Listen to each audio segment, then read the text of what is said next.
été au cœur de l'information.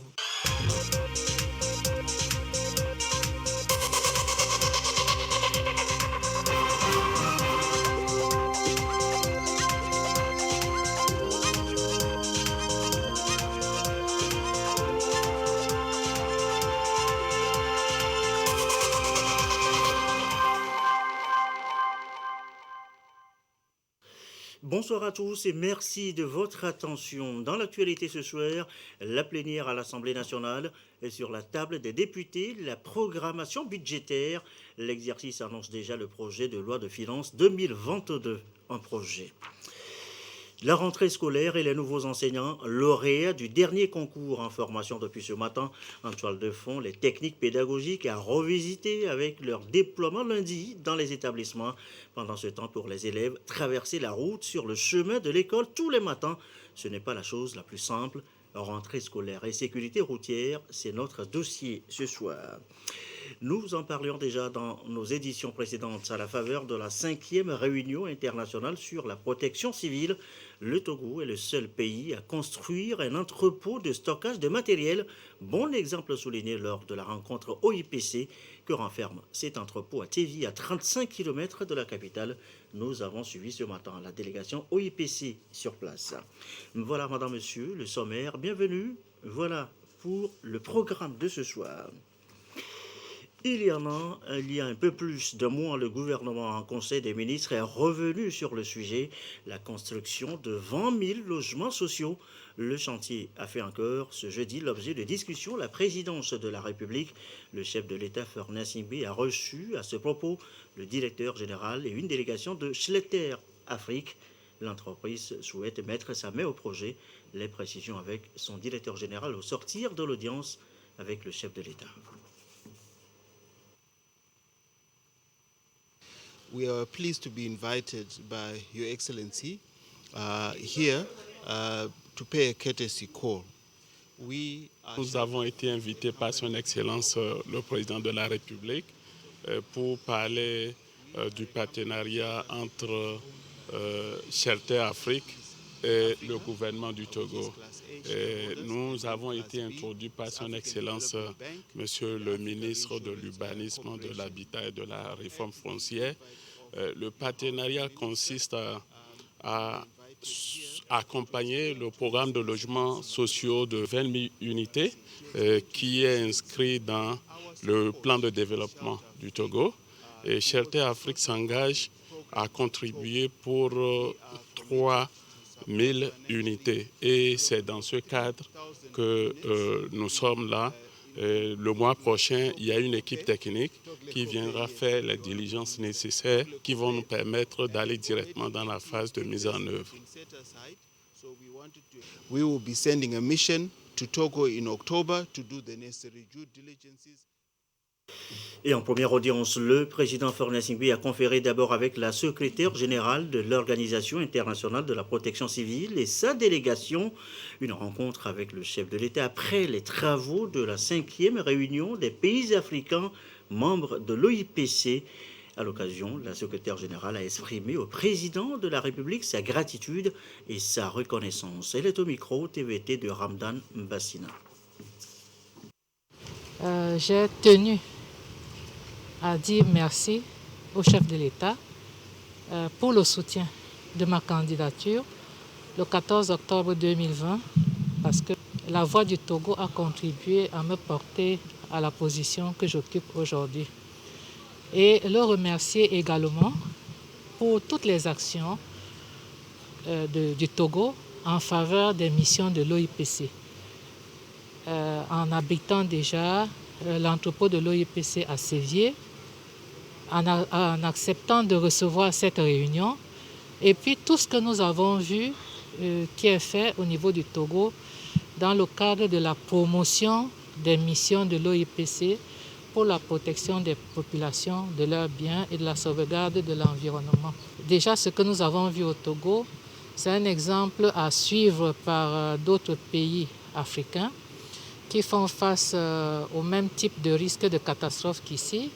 Alors, les défis à relever, c'est maintenant pouvoir mettre en place une vraie mutualisation des moyens à travers les plateformes. Donc c'est ça qui va meubler nos perspectives, nos prochaines rencontres, voir dans quelle mesure on peut rendre pratique, pragmatique, opérationnelle une véritable plateforme en Afrique de l'Ouest et puis envisager pour plus tard une plateforme africaine.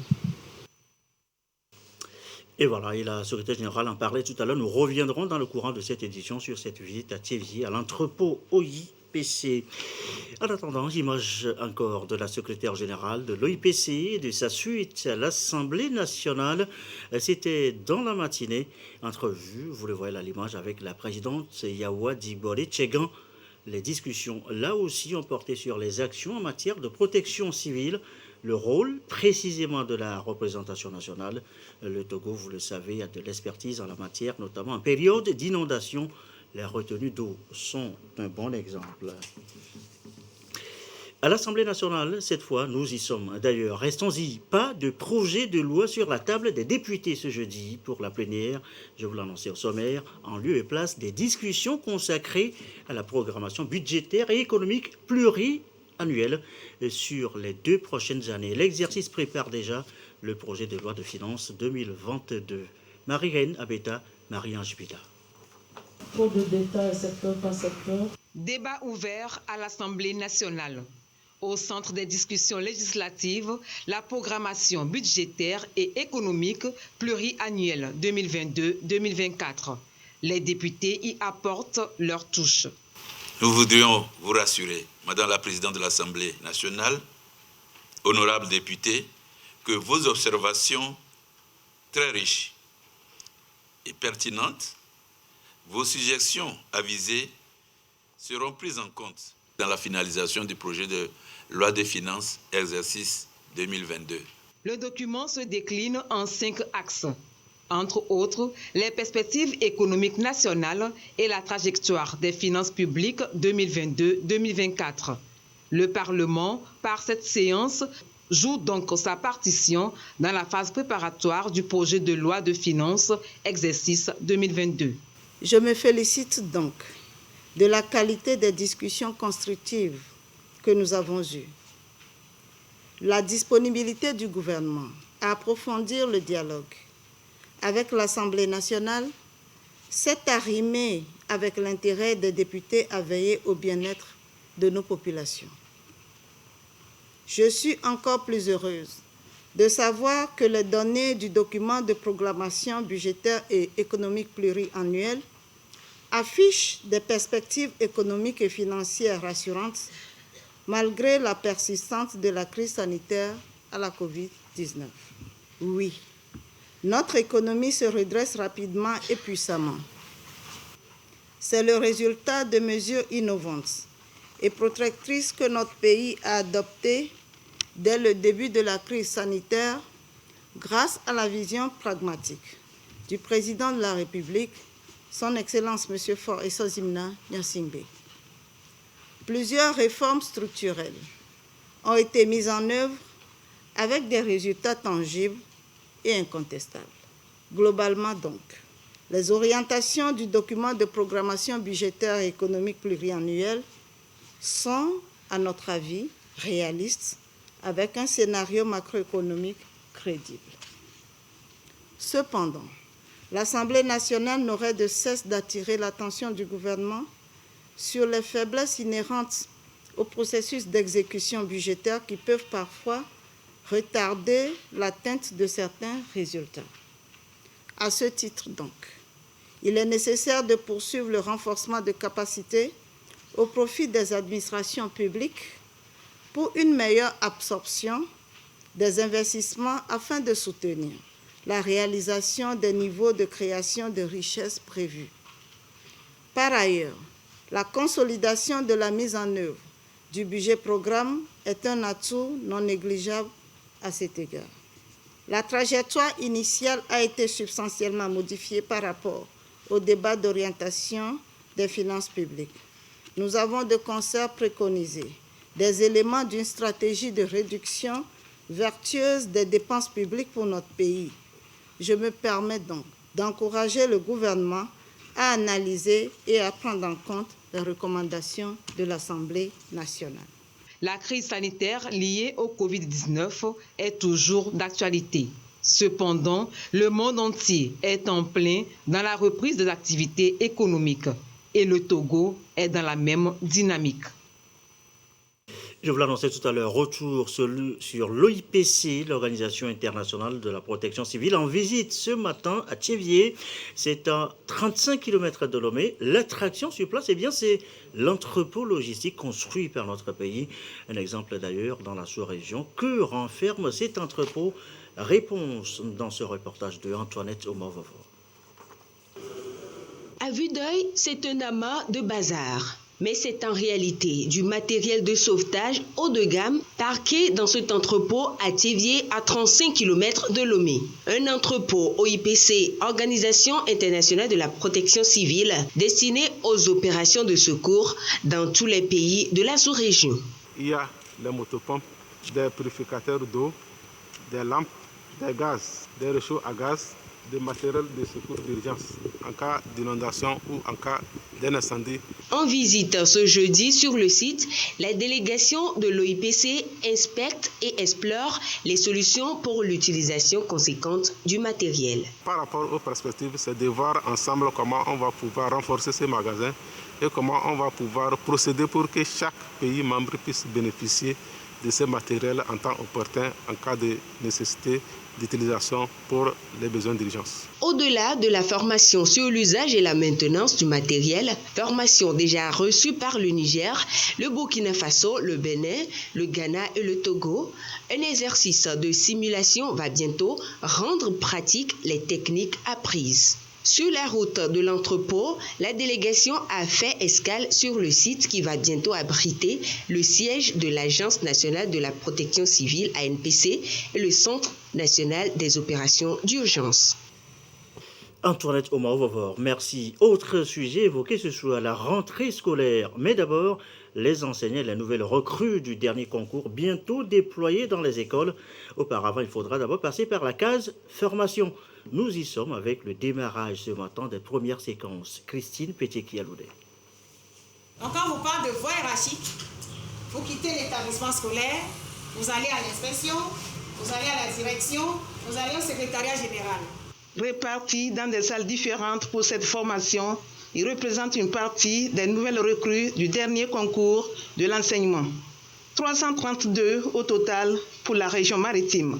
Présentement, nous avons entamé un premier module qui concerne le renforcement des capacités des enseignants pour la pratique de la classe en cette période de la pandémie à Covid-19. L'objectif désormais en ligne de mire, c'est donner des chances égales à tous les apprenants et ça passe d'abord par la maîtrise des techniques pédagogiques pour faciliter l'apprentissage aux élèves. On s'attardera sur les généralités, la connaissance du système éducatif togolais. Nous allons parler aussi des droits et devoirs des enseignants. Nous allons parler des outils qui sont à leur disposition. Eh bien, nous attendons qu'ils soient professionnels, qu'ils respectent la non-violence à l'école et qu'ils puissent faire leur travail correctement, c'est-à-dire préparer les fiches en suivant les méthodes retenues. Un enseignement de qualité, c'est une exigence du gouvernement à tous les niveaux et sur le principe, il reste très regardant. Et le parcours sur la route de la fonction publique a été long pour les uns, coup de chance au premier essai pour d'autres. La plupart encore ajournés s'accrochent, eux, à l'espérance. L'état d'âme des nouvelles recrues dans ce sujet de Christine Pétikialoudet. Pékou Ezin, 40 ans, un des heureux élus du concours de l'enseignement. Sa deuxième tentative lui a souri, son nom figure sur cette liste. Il intègre ainsi la catégorie des fonctionnaires. J'ai passé le concours, ça fait ma deuxième fois et désormais j'aurai un numéro matricule. Je vais remercier notre gouvernement, le remercier pour cette occasion qui nous permet d'avoir un ouf. Magbenga, ex-enseignante volontaire, un an passé avec les apprenants. Cette réussite la motive dans la fonction enseignante, tout comme Fiadeonu. Premier coup d'essai et la voici intégrer le corps des enseignants. Par la grâce de Dieu, moi aussi j'ai réussi, j'ai mon nom parmi les gens. Je remercie beaucoup mon Dieu et je remercie aussi le gouvernement de m'avoir accepté aussi dans le lot de l'administration. Oui, c'est un grand jour de joie pour moi. Je n'arrive même pas à exprimer mes émotions. Aujourd'hui, je suis sortie victorieuse. 1500, c'est le nombre de places retenues au départ pour ce concours, mais le gouvernement est allé au-delà. 2500 réussites. L'année scolaire 2021-2022 bénéficie des mêmes attentions par des mesures fortes. J'exhorte les enseignants, jardiniers de l'intelligence, à faire preuve de professionnalisme. Les écoles se poursuivent et se poursuivront afin de garantir un environnement scolaire sécurisé. Ils étaient quelques 50 000 candidats en lice pour ce concours, expression d'une demande forte pour la fonction enseignante. Et cela fait déjà 4 jours que la cloche tous les matins sonne à nouveau dans les écoles. La reprise des classes avec son contingent d'écoliers, d'élèves, avec les allers-retours. Pas facile, surtout quand il faut traverser la rue les matins au milieu des autres usagers. Solange Amandé a fait le constat tôt ce matin. Voici son reportage présenté par Dodo Haré. Lomé aux heures de pointe. Moto, voiture, tous pressés au passage. Pour ces élèves, la patience dure déjà 10 minutes. 10 minutes de retard. L'école, c'est de l'autre côté de la rue. Dès le matin, la circulation est très dense et comme certains véhicules, lorsqu'ils sont pressés, ils ne prennent pas le temps de s'arrêter pour que nous puissions traverser. Donc nous avons des difficultés à traverser. Pas donc facile à traverser tous les matins pour ces nouveaux usagers en kaki depuis la rentrée scolaire. Encore plus pour ces mamans. Pour elles, c'est une situation de détresse.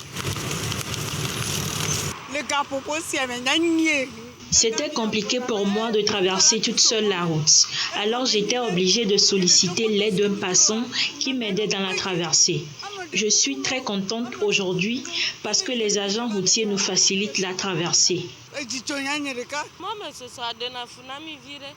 C'est vraiment difficile pour nous ici de traverser la route.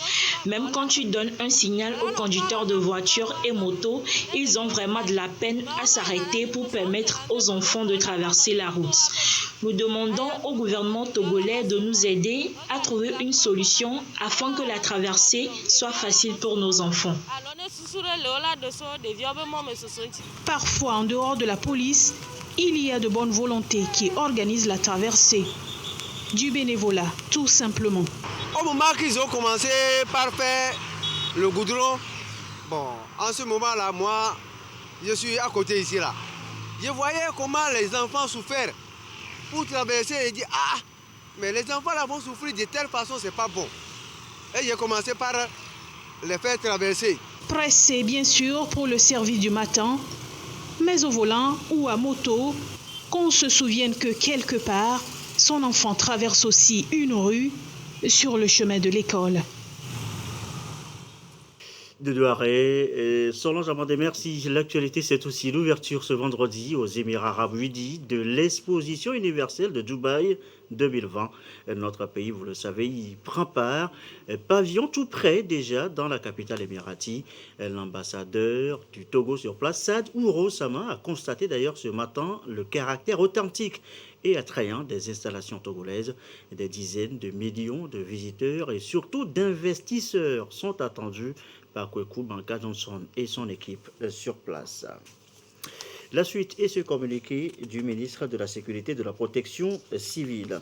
Et ce jeudi 30 septembre 2021, un braquage au cours duquel une personne a trouvé la mort et une somme de 15 millions de francs, 15 887 500 francs CFA est emporté, a été perpétré aux environs de 10h30 à l'entrée de la Direction générale de la Caisse nationale de la Sécurité sociale, CNS à Lomé.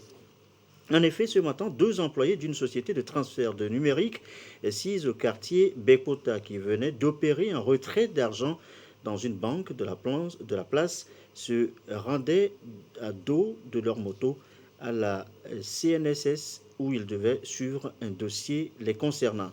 À peine arrivés à l'entrée de la CNSS et alors qu'ils étaient en train de garer leur moto, ils ont été approchés par deux individus s'exprimant en anglais qui les ont intimidés avec une arme, leur intima l'ordre de remettre le sac contenant la somme ci-dessus mentionnée.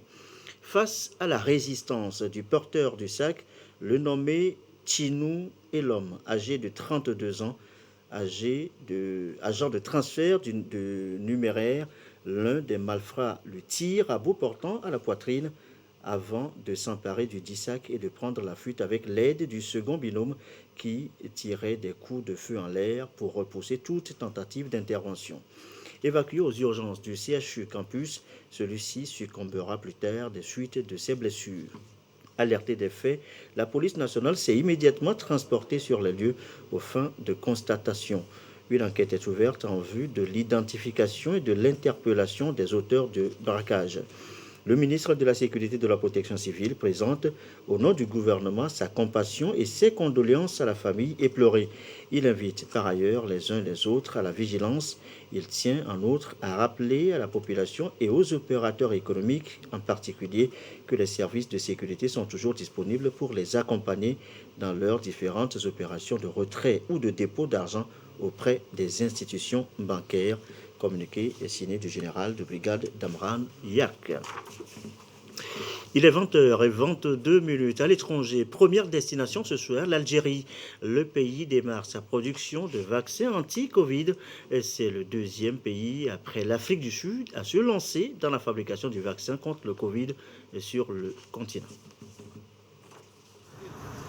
Mercredi, les premiers lots du vaccin algérien Coronavac sont sortis de l'usine Saïdal en Constantine.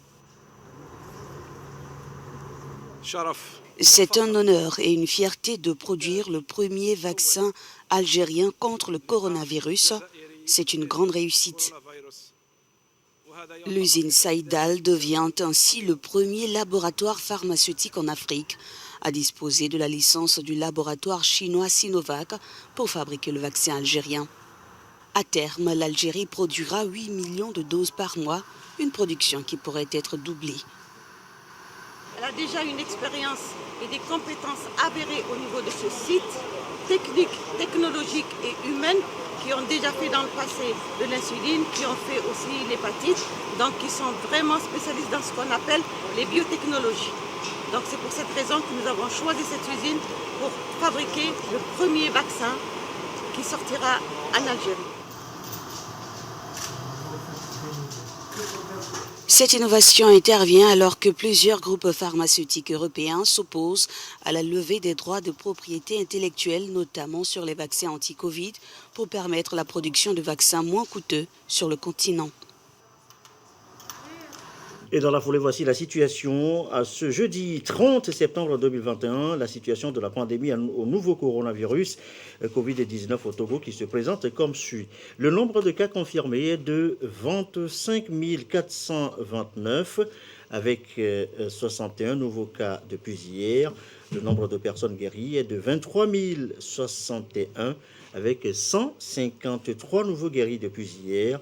Le nombre de cas actifs est de 2139. Le nombre de décès est de 229. Un nouveau décès depuis hier chez une personne non vaccinée. Communiqué et chiffres rendus publics par le ministre en charge de la Santé, professeur Moustapha Midiawa. Cela dit, retour à l'étranger. En France, l'ancien président Nicolas Sarkozy écope d'une nouvelle peine de prison. Un an ferme dans l'affaire Big Malion, un dépassement dans les plafonds, dans les frais de campagne en 2012. Nicolas Sarkozy, selon son avocat, a fait appel. C'est la deuxième condamnation de l'ancien président à une peine de prison ferme après l'affaire des écoutes téléphoniques. Et de retour de nouveau chez nous, jeudi, c'est aussi l'autre rendez-vous dans le 20h, c'est le sport. Jean Kofi et Dédi nous a rejoints. Bonsoir Jean. Bonsoir Gerson. Allez, on parle tout d'abord de cette conférence de presse ce matin au siège de la Fédération togolaise de football. De quoi était-il question ?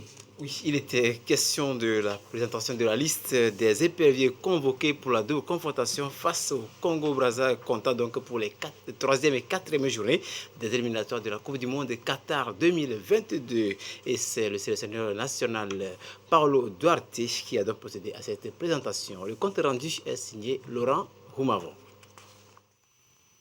26, le chiffre à retenir de cette conférence de presse du sélectionneur Paulo Duarte. 26, c'est le nombre de joueurs convoqués pour la double confrontation Togo-Congo-Brazzaville. Sur cette liste, 2 nouvelles figures. Le latéral Aymen Batraoré de Borussia Dortmund en Allemagne et le prometteur, gardien de but d'Asco de Cara, Vignanou Agbagla. A signaler le retour du milieu de terrain Alexis Romao, dont la dernière apparition remonte au 24 mars 2019 en éliminatoire de la CAN 2019 face aux écureuils du Bénin à Cotonou. Ilas Bebou de Hoffenheim, Thibaut Clidier de Bordeaux, Fleur Daïté de Valenciennes et Ouro Agoro Ismaël de Saint-Georges en Éthiopie reviennent en sélection après avoir manqué le dernier regroupement de la première et de la deuxième journée, sans oublier Richard Nan, le nouveau sociétaire de Afia de Conakry. Le reste de l'attaque est composé de cadres à l'image de Fodo Laba, Denke Kevin et autres David Henné. Contre le Congo, ça veut dire qu'on va chercher tout ça. On ne cherche pas seulement la victoire. On ne cherche pas seulement la qualité de jeu. Si on va descendre la qualité de jeu pour gagner 1-2-0, ok, on va descendre la qualité de jeu. Mais ce n'est pas ça que je veux. Je veux une équipe qui entre sur le terrain toujours pour faire le meilleur. Le meilleur, ça veut dire jouer bien et en même temps marquer pour gagner. Avec cette ossature, le technicien portugais espère obtenir sa première victoire avec les éperviers, qui pour l'instant sont derniers du groupe H avec 0 points, suite à leur défaite 0 but contre 2 face aux Lions de la Teranga du Sénégal et 0 but contre 1 face aux Brave Warriors de la Namibie, respectivement lors de la première et de la deuxième journée des éliminatoires Coupe du Monde Qatar 2022.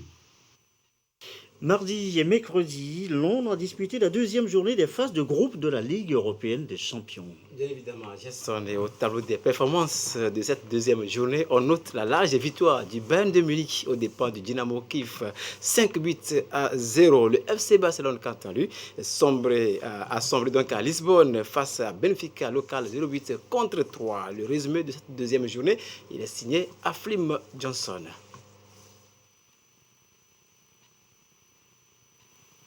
Qui l'eût cru? Le FC Barcelone, l'antenne rouge du groupe E de l'UEFA Champions League, saison 2021-2022, après 2 journées.